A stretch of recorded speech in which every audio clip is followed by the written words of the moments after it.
Okay, let's imagine the same situation, only this time, after Zoe's raised to 1200, Phil folds, and this time Richard shoves. Now, what do we think that Richard could have in this particular situation?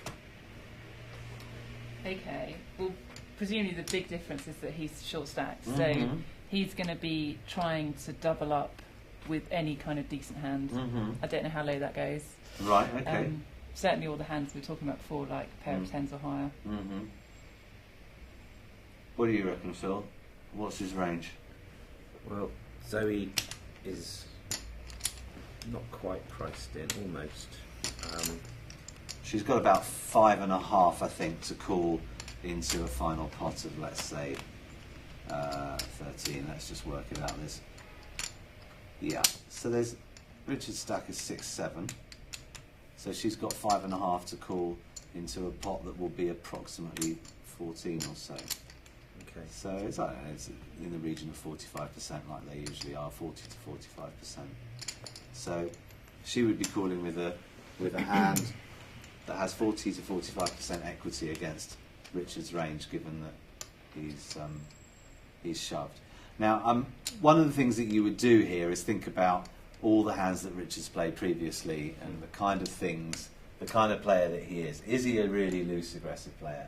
Is he the kind of person that sort of got Zoe down as someone who's quite tight, or someone who is not really going to play too many hands, so this raise means something genuine?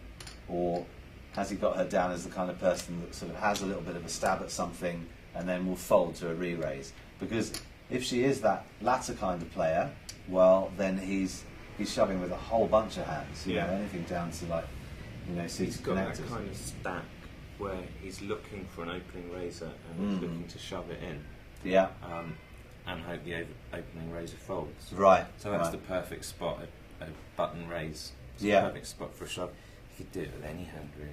Absolutely, yeah. If he's got an M of about 7, or praying that Zoe folds. Yeah, absolutely. Or he's got a half decent hand and he needs to double up. I mean, if this is at a stage in the tournament where we're a long way from the money, then he's going to need to double up if he's going to get anywhere near it. So if he can shove with anything, can I then come back to the conclusion that I can then call with pretty much anything because he's probably shoving with anything? No, because it's harder to call than it is to shove. Absolutely, yeah. This is the gap concept. It's a difficult call for you as well without a decent hand. Yeah, this is the gap concept, which is basically that it's more, you need a better hand to call a bet than you do to make a bet. The whole point being that when you make a bet, there's always the chance that your opponent could fold. Yeah. And if you add that equity into your calculation, it means that a much wider bunch of hands can make that move. If you're calling, you know that whatever he's got, even if it is 7 deuce, it's got, let's say you've got ace king and he's got 7 deuce. Well, there's still, I don't know, a 30% chance that 7 deuce will win the hand.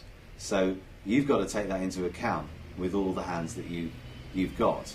If you're just shoving in first time with ace king, maybe a 20, 30, 40% chance that your opponent's going to fold even if he's quite short stacked and figures to be priced in most of the time. Well, all that fold equity is just free money for you. So given that you've got about 40% equity, you're certainly calling with all pairs, unless you don't want to take a risk on the really low pairs. But yeah, you're certainly calling on all pairs above 5s. You're calling with most aces, given the equity, paint cards and everything. You know, king, queen, king, jack.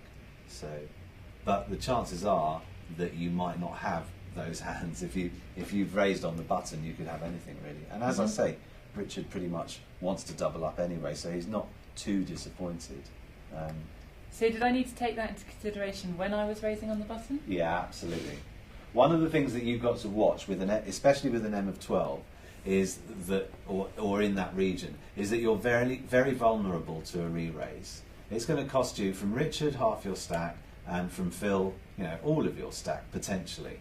So you're in the kind of situation where you, for example, want to be the re-raiser. If someone in an earlier position had raised, then you could shove for all your chips, and then you're giving them the same difficult decision that Richard is now giving you. But if you're the first person in, And especially, it depends on the history, but especially with a short stack on the big blind, you know, he's really likely to do this, and he's really likely to get you in a difficult spot.